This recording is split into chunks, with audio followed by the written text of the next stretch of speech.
Today's episode is a really fun one. Now, I want you to picture this. You're a musician in France, you're playing the odd gigs because you just love music. Then you hear about how cows, really love music. You think to yourself, my grandmother has a farm with a bunch of cows. I should try it out and see what happens. Plume's an internet sensation. He joins me. He's a lover of music, of all things associated with music. So, hearing about the cows, he travels to his grandmother's farm, brings a chair out into the middle of this field with his guitar in hand. He sits down, thinks to himself, here I go. Am I just crazy? So he starts playing and singing. And lo and behold, the cows turn around and start walking towards him. But there's a problem. Well, sort of. Cows are really big. As they get closer to him, they looked even bigger. Well, guess what? They snuggled up next to him and they became his big, get it? Fans. Anyways, this is the start of an amazing journey of him singing to animals. Now, all sorts of animals. He gets permission from a zoo and begins singing to all these animals, elephants included. Now, you can call that one sort of trunk show? Well, kind of. Anyways, Plume's story is really inspiring, and wait till you hear his story, the animals he sang for, and all the amazing responses he has received from all these different kinds of animals. Now, for all my big-hearted animal lovers out there, I know you're going to be one of Plume's biggest fans from one note to another, and I'm glad I'm getting the chance to introduce him to you. For real, for real, for real, for real, for real, for real, for real, for real, for real, for real, for real, for real, for real. Got a bunch of furry friends and I love them all the same. I'm an animal lover, veterinarian is the name. Let's share some pet stories from heartwarming to strange, losses and games from wacky to insane. For real. You're now tuned in to For Real with your host, Mark Kyle.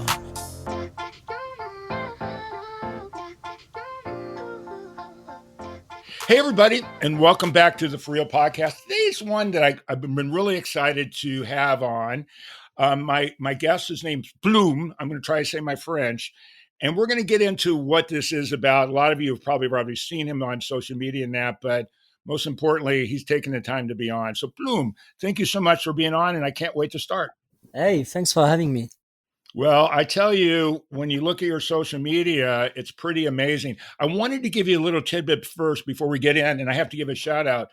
I found out about you from a really close friend of mine. Her name's Key Gresham Blob, and I want to give her a shout out because I wouldn't have heard about you. Well, I probably would eventually just because some of the cool stuff you're doing, but I want to give a shout out to her. Yeah. But most importantly, I want to get into your background. I know you're a musician, but let's start early on and get to what we're going to talk about with you and the animals and all that kind of stuff. All right. I'm ready. Sure. So let's start when you were younger. Where are you located? I know you're outside of Paris. What city are you in? And let's kind of just talk about you first. Well, now I'm in a city called Viroflay. It's near Versailles. I don't know if you know Versailles. I love Versailles. Nice, love it. Well, I'm here, but I've always been in the suburbs near Paris, pretty much. So yeah, I grew up kind of away from the city, and there were lots of animals around. So this is where it all started, I would say. Yeah. So how early were you playing music? I know you've had some celebrity playing on with Green Day and all that, but how early were you playing music, and has always been a guitar or what? Yeah, a lot of people play the guitar in my family, so there was always guitars around. But yeah, I started with drums when I was 7, and from then on. But I still remember writing songs in my head when I was like 3, 4. Wow. So even then, I remember music being around. But then I had to make a choice because you could only play one instrument in the school I was in, so I had to choose between the drums and the guitar. And I went for the guitar, and I think it was a good decision. Well, clearly it's a good decision. It's funny, when I was growing up, I for some reason I had some very little, by the way, musical talent. I played the piano, and I taught myself how to play. Well, actually, when I was in university, but the problem with the piano, you can't carry it around. You can carry it, and I started playing the guitar because you can carry it around. The same thing with drums; it makes it easier. It's Yeah. more mobile. So let's get in. So you started writing. You were already writing songs in your head, at least when you're 3 or 4. Yeah, those weren't very good though. Yeah, well, if you saw the ones I wrote now, they're still not very good, but that's a different story. Yeah. So move forward. So you're playing music. I'm assuming in, as we call it, high school here. You were playing. Were you playing like in a band, or how did where? I mean, I just want to know how you got to where you are now. Oh yeah, so we're kind of ashamed of it now, but we had a band with my cousins called the Crazy Teens. The Crazy Teens. That's a good name. Yeah, as French people, we're like, let's go for whatever comes, and that came, and yeah, we used to play in. There was a contest where you could play in venues in Paris Hmm. and go all the way to the finals if people were voting for you. So we did this, and we weren't very good at the time, gotta admit, but we still went pretty far in the competition, so that was nice. And yeah, those were my early stage memories. So from the Crazy Teens, Yeah. then did you start playing on your own? Like in, here we have deals where you can just go and they showcase new people that are out there. Were you doing that kind of stuff, or were you in a different band, or what? Yeah, I've been in bands. I've been in a band called Four Light Years Away after that, still as a young adult or old teenager, whatever you want to call it. And yeah, we did same kind of thing really. And we called that the band that way because there's a song by Green Day. We'll talk about them some more, I'm guessing. But there's a song about them called 2000 Light Years Away. So it was a kind of we were copying that. Uh-huh. And then I guess I went on my own, and I kept doing my thing. I have musicians that sometimes like come with me and we play gigs together, but this project is mostly me. Well, there's no doubt it's just you. So I always think it's interesting that it's pretty scary. Well, I guess when you've got talent, it's different. My kids tell me just to move my lips, never sing. But when you go and stand in front of a crowd, you're pretty vulnerable when you're out there playing a guitar by yourself. It's kind of cool that your audience is now animals too, which is kind of cool too. Yeah, for sure, but it can also feel nerve-wracking for some animals because when you first meet them and you, like for example, I sang for an okapi, and I didn't know, I didn't even know they existed prior to singing for him. Hmm. So you don't really know what the reaction is going to be, so it can also be stressful, to be honest. Yeah, I can see that too. Because I mean, now that you've pretty much gone viral on social media, but so let's get into so you're doing your own thing, Yeah. and then how did the I know, and let's talk about the first animals you sang for, but how did that come about? I mean, how does one just say, okay, I'm going to sit around, I'm going to sit at a stool and sing songs for animals? How did that work? Well, I read somewhere that cows love music, that it feels good to them to hear music. And at the time, I was living at my grandma's in like the countryside, so there were lots of cows around. So I was like, okay, let's try it. Uh And I went to sing for them, and I was at first I was a bit scared. huh. I didn't even want to go in. They're big. They're so huge, and Yeah. you underestimate how huge they are. Yeah. But I went in there anyways because my grandma and her two sisters, they're really cute. They were like, no, no, we've had cows before, and they're nice. No need to worry. So I went in, and really, that meeting changed my life because they were the sweetest beings. They were really pure, you know. They kept rubbing their heads against me and giving kisses here and there, and yeah, I fell in love pretty much straight away. Okay, so your grandmother's got cows. You start singing to cows, and they come up. The thing's amazing, and for you guys listening, and we're going to give all that information where you can find you on social media. But you do this, and they just it's pretty astounding that what they do. I mean, they just come walking up to you and want to hang out with you. Oh yeah. It blows my mind. Oh, they don't walk up. They come running. Really? It's yeah. That's why it was pretty scary at first because they come running and you're like, are they gonna stop? And then they do stop, and it's a relief. But yeah, they come running and they listen for almost an hour. So it's pretty crazy. And so that first time, I mean, how many cows were there in that very first time? Is it a herd or is it a few or how, I mean, do they all come? Yeah, I think they all came straight away. Uh-huh. So that was crazy. And there was like maybe 6 or 7, I would say. Okay, so you sing for these cows. I'm just trying to figure out how this, I mean, when you go on social media, all these different animals, and I want to get into a lot of them and see what you experienced, what you think you're experiencing at least. Because you know, one of the things I always felt like, for some reason, small children and animals have always liked me, and I do believe that animals have some kind of that you if you have an energy, they just know right away and they trust you. So you must have that, I would assume. Do you think that? Well, a lot of people are saying that. I don't know if I have that, but they seem to trust me enough to come near. Uh-huh. I don't know if they would trust someone else. Maybe they would, but yeah. So far, and also because I try not to invade their space. I Right. I stay far away and they come to me. So maybe that helps with the trust process. Right. But yeah, I guess if you have no bad intention towards them, I guess they can feel it somehow.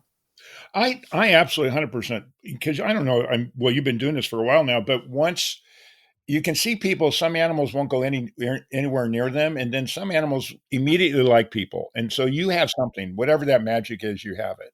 So, getting back to the cow, so you do this thing for an hour, and then what happens next?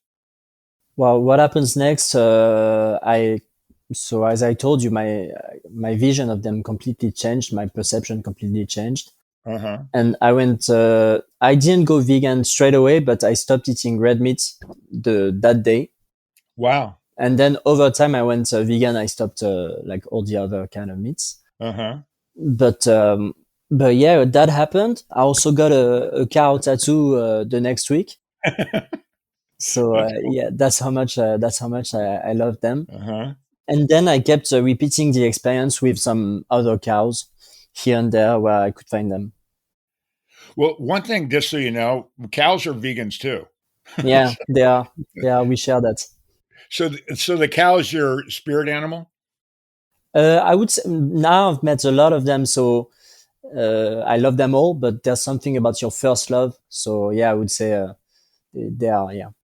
Okay, so you now occasionally are singing to cows, and then let's go forward because I mean the different kinds of animals you've sung for are pretty wild. So what happens next after cows? What happens next? There was a video of me singing to cows that went viral over, I would say, 2 years ago now. Uh-huh. And so a lot of people, as I got exposure, started inviting me to sing for all kinds of different animals. Mm-hmm. And I did a TV show, and someone from a zoo, I guess, saw me and invited me.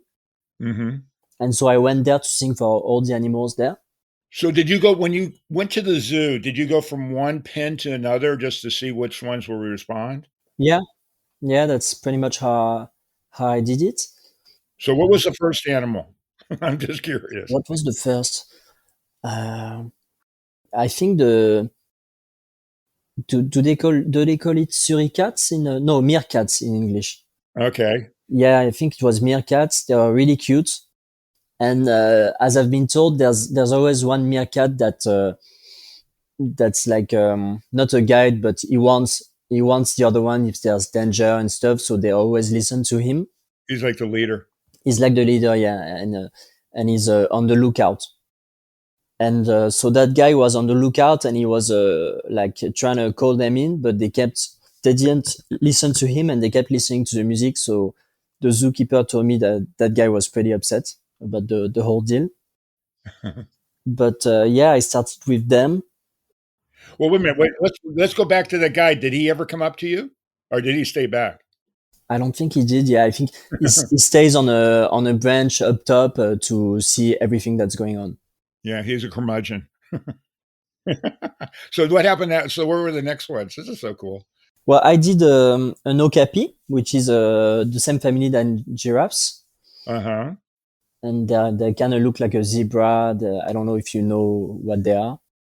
I actually saw it on your video, on one of your videos. Yeah, well, so that was pretty wonderful. Wait, was that the one that was kind of outside of the stall and then comes around the corner and kind of looks at you? Yeah, Yeah, yeah, that's really cool. and I was told you can try and sing for him, but honestly, there's no way he's coming close because he's very shy and wild. Uh huh. So, but I was like, yeah, let's try it anyways. We've got nothing to lose. So we did that, and it was amazing because really the second we started playing, he came, and on the video, it's just a 1 minute video, but it was like around for 40 minutes to listen to the music. So that was a great experience for sure. Wow. So what's the next one? And the reason why I'm going through this, I want everybody to hear some of your stories so they start following and watch your journey because it's so cool. Yeah, thanks a lot. Well, I did giraffes that day, Uh huh. and they were cute because I've been told that they, as soon as something from their day-to-day life changes, they are kind of scared by it. Right. Like if you put a stool in the corner of like a room, they will notice it and they will avoid it at all costs, basically.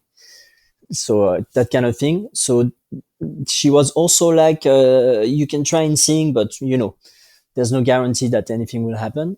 Right. And there's one giraffe that was braver than the rest that came, but even the other ones were like pretty curious from afar. They were all looking, and she started crying. So I was told it doesn't necessarily mean it's emotional. It can be like a lack of humidity and stuff like this. But for me, watching her like from up close crying in front of me, that was like really emotional to me. For real, for real, for real, for real, for real, for real, for real, for real, for real, for real. And we'll be right back. We are supported by PrepVet, providing stem cell therapy for pets. As a pet lover, did you know your pet can benefit from the incredible healing power of stem cell therapy? Prep Therapy offers a groundbreaking solution taken right from your pet's own blood. Say goodbye to joint pain, arthritis, kidney and liver conditions, and more. They'll experience faster recovery, increased vitality, and extended quality of life without the need for surgery or harmful drugs. Put the wag back in their tail and discover Prep Therapy today at prepvet.com. Save 10% with promo code FurRealPodcast, covered by most pet insurance. So now the songs that you're singing, are these your own songs that you wrote? No. But I want to change that. But yeah, I've been doing covers in English. Uh-huh. Because I want like as many people as possible to relate Sure. to what I'm saying. But I'm also a French singer, so I do French pop folk music. Uh-huh. And I'm gonna release a new song soon, and I've been playing it for like many animals. So when I do release the song, I will have so many videos to put out in French. And everybody will know. So is there one song or a couple songs that you find that, and by the way, I'm like a kid in a candy shop, so I apologize. I come, wait a minute, what about this? What about that? So Okay. is there one or two songs that they actually like that you find it's more popular with different animals, or is it per breed or whatever species that they are, Yeah. that some like one and others like other ones? Well, I always try to choose love songs Uh-huh. That's cool. because I feel like the intent you're putting out there is like super important. So you're serenading them. Yeah, it's kind of like professing my love to them in a way. Yeah, that's awesome. And I'm starting to get out of love songs, so I'm finding myself trying to learn them like the day before a shoot now, Mm-hmm. because I did like 80, and yeah. So I'm trying to come up with new songs. If you have ideas, I'll gladly take them. But yeah, that's all I've been doing so far. I've never done anything else than a love song, I think. I didn't even think about this. So I did an episode with a guy here in the U.S. He's a cellist with the National Symphony Orchestra here in the U.S. Okay. And he's kind of like a mad scientist in his own way, right? And he's written music for cats, literally written for like feral cats Nice. and how they calm them down. Matter of fact, if you go to Spotify and you look up music for cats, his name's David T. You guys it would be really interesting for you two to talk Oh yeah. because I bet you two could do a collaboration in some way that may really be beneficial in a weird sort of way. I think it would be really cool. Oh yeah, for sure. Please do send me his contact. I'll look it up. Oh no, I'll absolutely introduce you to on that. But let's get back. So you do again, I guess the question was, yeah, you sing covers, Yeah. but do different animals like different types of music? I know you're doing mainly love songs, but are you finding some react to one that has a faster beat or anything like that? Well, I know that cows and horses love classical music. I'm not technical enough to play it, unfortunately, but I know they do. Uh-huh. I think I've been playing more upbeat songs for parrots because they have this habit of.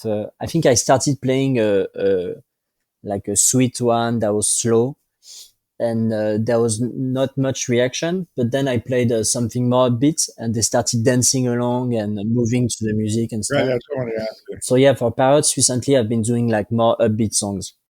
Yeah, I figured the parrots, their heads would be bouncing and kind of dancing. What about other animals? Do you find some animals, one that sway, or two that maybe look like they're dancing too? Are there other ones that do that as well, other than birds? I think elephants as well. They kind of move from one foot to the other. Oh, that's great. So so it does look like they're dancing a bit. And I think that's those are the only two so far. Yeah, I've encountered that dance in a way. Okay, so I want to get back to the elephants a little bit. So now, you early on, you're intimidated by a cow. Now you got this massive elephant. What was that like? Yeah, but unfortunately, it was like from the other side of the fence. Oh, okay. I would love for it to be like next to each other someday. I know there are a lot Mhm. of sanctuaries for elephants in Thailand or in Africa, Right. and I would love to visit them. But yeah, in France it's more complicated. There is one sanctuary for elephants, but like they're super old. It's two elephants that used to play in circus, Right. and now they've been saved, and they're very old, so we didn't want to bother them, you know. So so we didn't do that. But yeah, someday I hope I can be next to them. On the giraffe thing, I had a guy on the show that's a chiropractor. And there was a place, I'm in Texas, and there was a kind of a sanctuary that had a giraffe that the neck was all messed up. And this chiropractor, I'll send you a link to look at his video, but he adjusted the giraffe's neck. Hmm. And the giraffe, it's like you were saying that the giraffe was crying. The giraffe literally goes and puts his head on his shoulder because he felt so much better. They must be really emotional animals. That's pretty cool. Yeah, and I think I might have seen that video actually. Does ring a bell.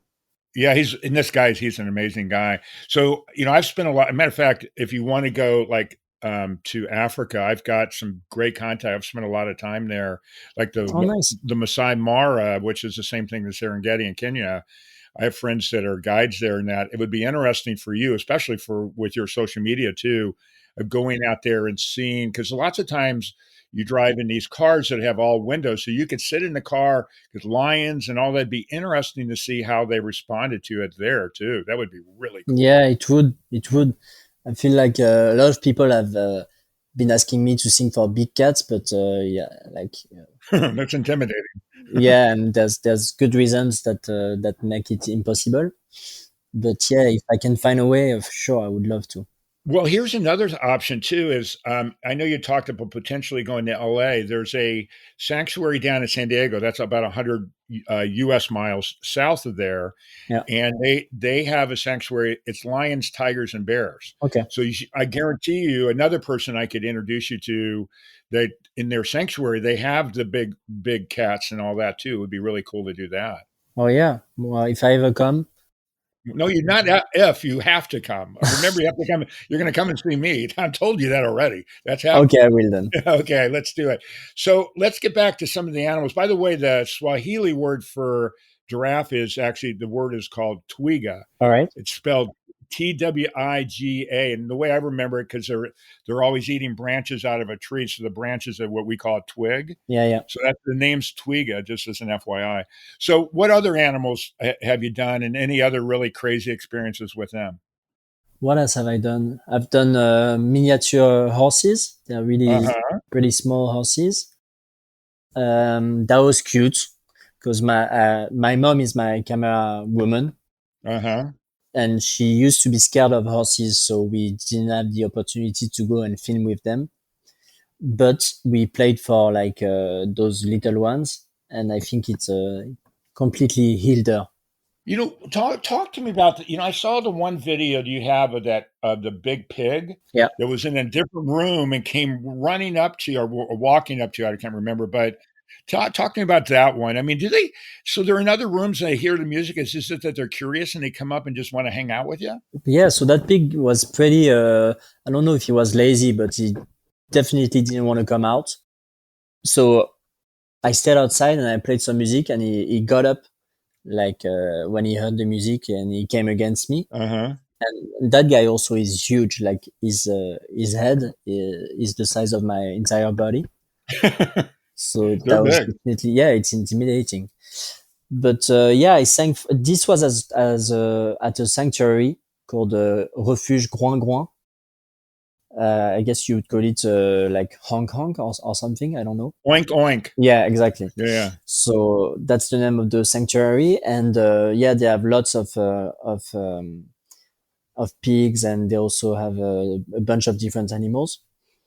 So yeah, I was happy to sing for them. So, I'm just thinking about all these different rescue groups that I've worked with, for the podcast. You could go on tour almost from these different ones. Like, have you done anything with, like, they use a lot of, service animals, like dogs and that, Hmm. that are have they put they dogs have been diagnosed with PTSD, and it's only in like the last 10 or 11 years that were either military or police dogs that have gone through bad traumas. I'm wondering if that would be almost be a therapy for that. Have you done anything with that at all? I've done with an organization called La SPA, so SPA, Mhm. and it takes in like abandoned dogs and cats, Uh-huh. other animals as well, but mostly them. And yeah, they try to find them a new family, but it does come with a lot Trauma. of yeah, because some of them are like, yeah, like you said, traumatized, so you have to be careful about a bunch of different things. Yeah, that's quite sad. Well, I'm just wondering, have you had anybody talk to you about, because music is therapy for a lot of people, right? So, animal music therapy, then actually studying the music side of it, music theory, and then the animal side of it, and then I guess another, I guess, spoke to that would be psychology, or like, have people actually talked to you potentially of doing like a study or something that maybe help? And so tell me, get into that. That's really sounds interesting. Well, it's funny you should say that because it happened like super recently. And yeah, it's not a zoo, it's like they call it a semi freedom. Mhm, So it's within an enclosure, sorry, mhm. but there's like lots of space. And yeah, they were like, we're gonna make some scientific people come, and we're gonna study what happens when you come and sing for them. Like they're gonna film an hour before, an hour when it happens, and an hour Uh-huh. after, and see if there's any difference, I guess, in their like how do you say, reaction. Well, yeah, how they respond to it. I'm interested in this because it seems to me that would be really because it is therapy, and animals need therapy like us. But I'm wondering if you combine that for humans and animals with music. Animals are great companion animals, anyways. So doing that would be really interesting. By the way, have you done anything with like any sea things like dolphins or anything like that? No, I will soon normally, and I can't wait, but I haven't so far. Well, I have another connection for you. So, a woman who's been studying dolphins forever, Hmm. she actually, and this is where you guys would completely go together. She actually studies dolphin communication, Okay. and she's studying how they communicate and all that. It'd be interesting how they respond to your music. That would be really cool. For I sure, mean, for there's so sure. many. As I always tell people, I go down so many different rabbit holes. The more we talk, the more I think, God, there's so many people I want to Oh introduce you yeah, to. if you're gonna send me all of those contacts. Yeah, yeah, yeah. No, I want to for sure and introduce you guys to that because there's really some crazy stuff that you could do. There's a guy in Thailand that he's got a dog rescue, but he gets all these dogs that are have been crippled, so they're in carts, Yeah. and he's got what he calls the wheelchair mafia, and he's got all that. And this guy is amazing, and that would be really cool to see how those guys respond to it too. Oh yeah. Yeah, I would love to. And I think I'm gonna start telling people whenever I go to another country, Hmm. so that if there's anyone that's willing to that wants me to sing for their animals, I will visit them for sure. Well, what you need to do is visit me, and then I'm going to introduce you to everybody else. I'm telling you, I'm going to get you here one way or another. I'm telling you. Okay, that's the first step of the plan then. Yeah, absolutely. So let's talk. I want to talk about. I know you said that first one with the cows went viral. So let's talk about your social media journey and what's happened with you and all that, because obviously you're and we'll explain to everybody when we get done where to find you and how to follow you and all that kind of stuff. But what happened? So that one went viral, and then next thing you know, this is your journey. Walk me through it. Well, it wasn't the first one that went viral. I was posting like my car vids Hmm. for like my subscribers, but I had a very little amount. Uh-huh. I was grateful, but wasn't many people. Uh-huh. And yeah, I think like 10 videos in, maybe there was one that went viral. Couldn't explain why really, because to me, all the videos the cars had like cute reactions, but Right. it's this one that did. And yeah, I was super happy and grateful that people seem to be connecting with it. And from then, I think I went to sing for miniature goats. Yeah, I think pretty much haven't stopped since. So this is your journey now. So you're not you pretty much now. Are you doing any music aside from for the animals? Or you this is what you do now? I'm trying to do things aside, but I'm getting like more and more calls to sing for animals here and there. Uh-huh. So it's taking a lot of time for sure. But yeah, I'm also recording my songs in a studio with a friend that's a sound engineer, and it's really good. Uh-huh. And yeah, he's been helping me record my songs. And I also do all kinds of gigs, but it's true that recently I've been doing more of the animal stuff. So I've got to bring it up. I brought it up at the very beginning. So how did you end up getting on stage with Green Day? Walk me through that one a little bit. That's pretty. I would have been intimidated and excited at the same time. Oh yeah, I would have, but since I didn't know it was happening, Uh-huh. uh, because of the adrenaline, I wasn't even stressed. But like if you're telling me it's happening tomorrow and I have to do it again, it's nerve wracking for sure. But so what happened was I can't sleep really well, so I was like probably scrolling at 3 a.m. on my phone, Mm-hmm. and I saw a post by Green Day on YouTube, which is I never see posts on YouTube, but I saw this one. Mm-hmm. And they were like, surprise, we're coming to Paris tomorrow. Grab your tickets here. And I think it was grab your tickets at 7 in the AM. Uh-huh. So I set an alarm for like 4 hours later, sorry. And yeah, I managed to grab some tickets because it was a really small venue, so there wasn't so many tickets. And I took two for my girlfriend and and I surprised her with it. I told her, yeah, can we meet at a cafe? We're gonna, because she's a big fan as well. And I was like, let's grab a drink at this place. And it was just in front of the venue. And so I managed to surprise her, but I also had the idea in the morning to make a sign that said, can I sing this one with you? It's Good Riddance. I don't know if you know this song. I know it. And yeah, I was like, can I sing? Can I play the guitar on Good Riddance? I think that was the sign. Uh-huh. And we were we were in the front at the beginning of the show, but like 2 minutes in, we got pushed like so much further behind because the fans are crazy. Right. Especially in a small venue. Yeah. And my girlfriend was trying to be nice. She was like, "No, I don't mind." So we kept pushing to stay up front. But like I could tell in 5 minutes that if we didn't go behind, she was gonna, die pretty much.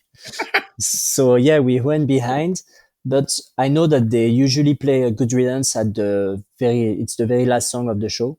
Uh-huh. So I looked up the set list and I went up front for the second to last song. Smart. Yeah, and I put my sign up, and yeah, he read it. He was like, "Do you really know it?" I was like, yeah, because I've been playing that song for maybe 15 years with a friend. We used to play that song like at every single show.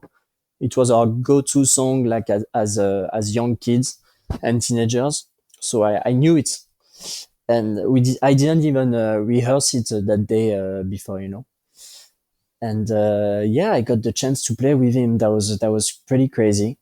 It's pretty amazing. Oh yeah, it was, and I'm very grateful for them. They're such a nice band because they always do this. They always bring up fans on stage, and I think it makes their life. So yeah, they're a really cool band.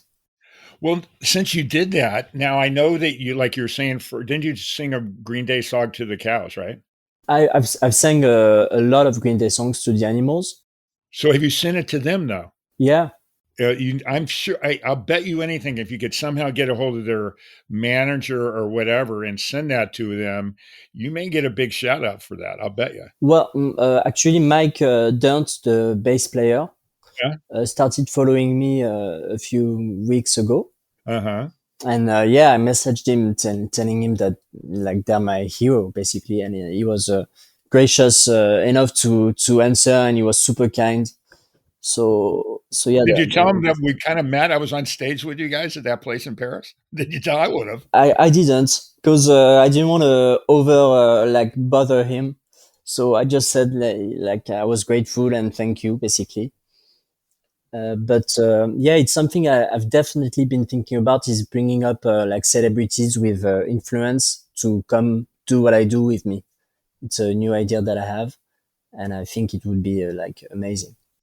Well, when you post your videos, you should be hashtagging Green Day on those things, and maybe they'll get it. Yeah, and I also have a new Green Day song coming up for like it's not goats, it's sheeps. That's what you guys call it, Uh-huh. and it's pretty cute because they come running. So we'll see how that video goes. I think that's awesome. So, for everybody listening, let's talk about your social media. Where I'm sure you are. I don't. Are you on TikTok as well? I'm assuming you probably are, right? I am, but I know that TikTok is very country based, Uh-huh. so they will broadcast your video to the people in your country. So it's a lot of French in my videos. I put this annoying robotic voice at the start.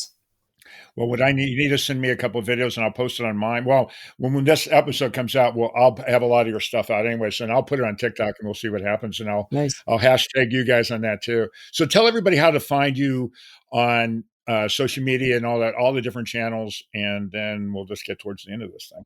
Well, I would advise if you're like an English speaker to follow me on Instagram because that's why I speak in English.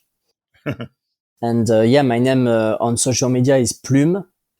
You want to spell that? Yeah, can you? Because it's gonna be slow with me. Yeah, let's do it in English. Plume. It's S too, right? It's S. Yeah. S, and that's just Plumes. That's it, right? No, it's official. Official. That's right. It's not. It's not official. It's officiel, which is the French version.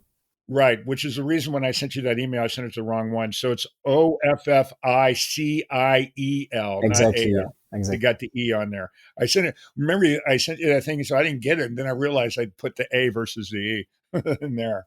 Yeah, that's what happened. Well, and also for everybody listening, in the description of the episode, I'm going to have all that in there and all that. So we're at that point now. Is there anything else you want to cover, or have we covered everything that you can think of that we should cover first off before I get to the joke thing? I think, yeah, I do. I try to redirect people on my videos towards organizations that are very dear to me, Okay. that help preserve animals. So there's this organization called Fauna and Flora that does a lot for animals. So yeah, shout out to them. And other than that, I think that's pretty much we covered everything. Yeah. Well, then what I want you to do too when we're communicating after this is give me their actual address and stuff, and I'll put that in the description for you as well. Yeah, of course. Okay, so remember I told you I always tell a silly animal joke. Oh yeah. And for you guys out there that listen all the time, I know you're cringing, but I'm going to tell the joke today. But again, what I always tell everybody, if you want to tell a joke, please do. One, two, if you got grandkids, kids, nieces, nephews, cousins, whatever that you want to have on that wants to be on the show, I promise you I'll get back to you because I prefer not me telling it. And I'm sure you prefer it too. And the email is mkyle@forrealpodcast.com. So here's our joke. And let's see if I know you're going to hate it, but here it is. I'm listening. Okay. What is the most musical part of a chicken? Go on. Okay. It is the drum stick. So you play the drums. I know it's terrible. Anyway. It's very silly. It's very silly. Yeah, I know. Well, that's me. Totally me. But anyways, most important, thank you so much for being on the show. I really, really, really appreciate it. Yeah. I love what you're doing. And you're definitely visiting me, regardless of what you say. You're coming here. Yeah. Thanks a lot for taking the time. I appreciate it. Well, I know you're busy and you're doing really cool things, and I really want you to get here, and I want to introduce you to all these other people that I think it would be really beneficial to you. And then for everybody else that's out there listening, as I always say, thank you so much for listening. One, but keep on following, spread the word. Follow Plumes on Plumes Officiel on Instagram. You're going to love these videos if you haven't seen them already. But most importantly, to everybody from the bottom of my heart, thank you for listening so much. For real. Thanks a lot. That concludes this episode of For Real with your host, Mark Kyle. For previous and future episodes of For Real, listen via all major podcast streaming sites.